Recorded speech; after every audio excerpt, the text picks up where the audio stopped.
Okay, I'll be very honest. I've been very hesitant to say this on my channel, but now I am finally ready to declare with all conviction, you need to ditch your KJV. Now, I'm not saying that the KJV hasn't had its place in biblical history and even literary history, but as a religious text, it needs to be relegated to museums because it is severely outdated. And it's not because of its language or its style or its understandability or anything like that. It has to do with the manuscripts that underlay it from which it's translated from. Now, there are multiple texts that I can go into to further illustrate this, and some of them I'll get into in future videos, but today I'm going to talk about only one. It's going to be 1 John 5:7. This text is commonly referred to as the Johanneum. Now, I'd like to start off by saying that probably the majority of believing Christians who would agree with me on the textual issues of this text will not go as far as I will in saying that you need to ditch the KJV. And I think it's okay, we can disagree on that. This is merely my own opinion, and everyone's entitled to that. But now let's move on to what is fact and not opinion. This particular text is absolutely unique when it comes to textual criticism. No other text has such little Greek manuscript evidence other than a few ones in Revelation that are also completely unique that we'll get into in a future video as well. Now, let's read the text in question. In the King James, 1 John 5:7-8 reads as follows: "For there are three that bear record in heaven, the Father, the Word, and the Holy Ghost, and these three are one. And there are three that bear witness in earth, the Spirit, and the water, and the blood, and these three agree in one." Now, the portion labeled in red is the portion that is disputed and does not appear in the modern versions. For example, here's the same verse in the ESV. "For there are three that testify, the Spirit and the water and the blood, and these three agree." Now, you can see where some people would be a little taken aback by this. It seems like the modern versions are taking out one of the clearest, if not the clearest, declaration of the Trinity, the Godhead of three in one, Father, Son, and Spirit. Now, typically, when we're talking about disputed verses in the Bible in which the Textus Receptus and the modern critical text disagree, we would look at a few different things. We would look at the manuscript evidence, taking into account the year that those manuscripts may have been written. We look at where they were found geographically, the quality of those manuscripts and how reliable they are, and the relationship to other manuscripts in the tradition as well. We also look at the number of manuscripts that agrees with the certain readings, and based on all the available information at the time, a decision is made as to whether a certain reading is original or not. Now, what is absolutely astounding about the text in question is that there are only about 8 existing manuscripts of the disputed portion, and all of them are written after the 16th century. Now, a few of those manuscripts are dated back to the 14th century, but the disputed portion is written in there with a 16th century hand. Now, this would be the equivalent of, let's say, taking the Declaration of Independence, which is a handwritten document written in the 18th century, and maybe somebody wrote a little note in there, right? Maybe at the part where it says, "We hold these truths to be self-evident that all men are created equal and they are endowed by their creator with certain unalienable rights." Now, let's say they cross out the word man and write people in there with kind of a modern style of handwriting, modern ink, and obviously a modern mindset or modern progressive kind of way of thinking, as people would call it. The obvious conclusion would be that this is a note that is coming 200 years after the original document was written. And it's obviously not original, but was added in centuries later. That's kind of what's going on here. Now, let me kind of illustrate realistically what this means. It means that if this reading in the KJV of 1 John 5:7, where it mentions the Father, the Word, and the Holy Ghost, if it was original, then somehow it completely disappeared for 1600 years out of the manuscript tradition. It's just in the Greek-speaking church. No one just preserved it anywhere, and it just happened to show up again in the 16th century. So for nearly 1.5 thousand years, it just completely disappeared.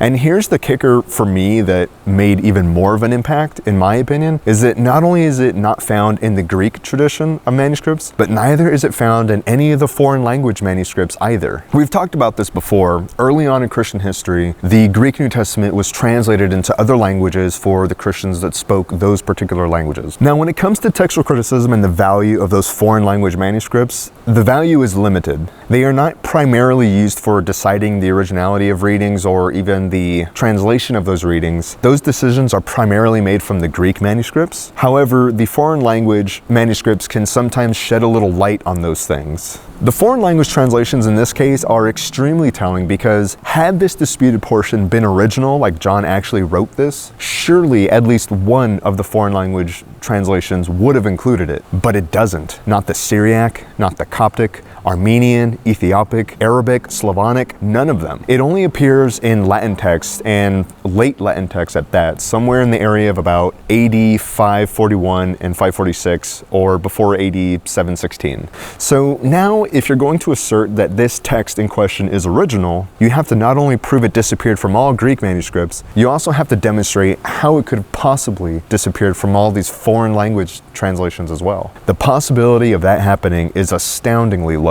The level of certainty about the unoriginality of this text is beyond certain. In fact, Bruce Metzger in his commentary says about this text that these words are spurious and have no right to stand in the New Testament is certain. Now, I could probably end the video here, and I feel like I would be justified in doing so, but I'm sure there is still one pressing question that still has to be answered, and I'm still sure that viewers of this video would want to be answered.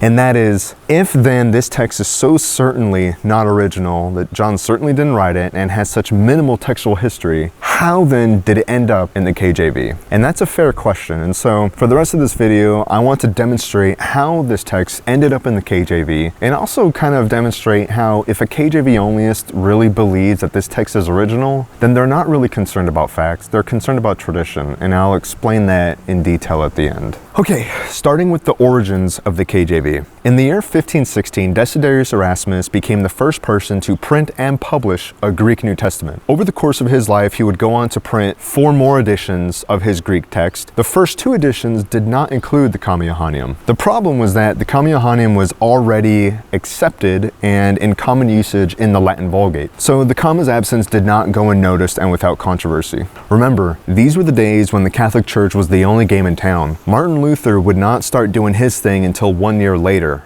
on October 31st, 1517. And the official language of the Bible had already transitioned from Greek to Latin. But remember, the text was originally written in Greek. The story goes is that Erasmus claimed he had never seen a Greek manuscript that contained the comma. Tradition holds that some took this as a challenge, primarily both Edward Lee and Diego Lopez Zuniga. And they somehow produced a suspicious Greek text that did contain the comma, although Erasmus thought it was a forgery. Unfortunately, Erasmus caved to the pressure in an attempt to clear his good name. He included the comma in his 3rd, 4th, and 5th edition. 2 other men would continue Erasmus' work after his death by the names of Theodore Beza and Stephanus. Now, when the King James translators got together in 1604 to begin their translation work, they primarily used Erasmus' 5 editions along with the editions from Stephanus and Theodore Beza. And get this, all of these editions go back to about half a dozen manuscripts initially used by Erasmus. We currently have over 5,000 manuscripts, and that number sometimes changes and fluctuates, but either way, that's a lot more information to truly get a more accurate picture of what the original New Testament actually said. Since the King James translators were surely more acquainted with Latin and were more aware of the comma's presence in the Latin Vulgate, it had to be included. There's no way they could leave it out. So once the KJV was published in 1611, the comma was immortalized in the English-speaking church. So in conclusion, the comma made it into the KJV because Erasmus caved to pressure to clear his good name, and the KJV translators surely would not have challenged the Latin tradition. And so that's the reality, is that it's in there because some people wanted it in there, and there was no textual evidence to support it, which is why nobody who's a serious textual scholar really believes that it's original. Now, if you're the kind of person who has these encounters quite a bit, you may have heard KJV onlyists advocating for something called the majority text. Now, what that is a Greek text that reflects the majority readings of all Greek manuscripts. Now, often this is just a backdoor way of supporting the readings of the KJV, because the KJV mostly follows Byzantine text types, which is somewhat the majority of Greek manuscripts. Even though the KJV often differs from the majority text in a number of different places. Most KJV onlyists will say that the KJV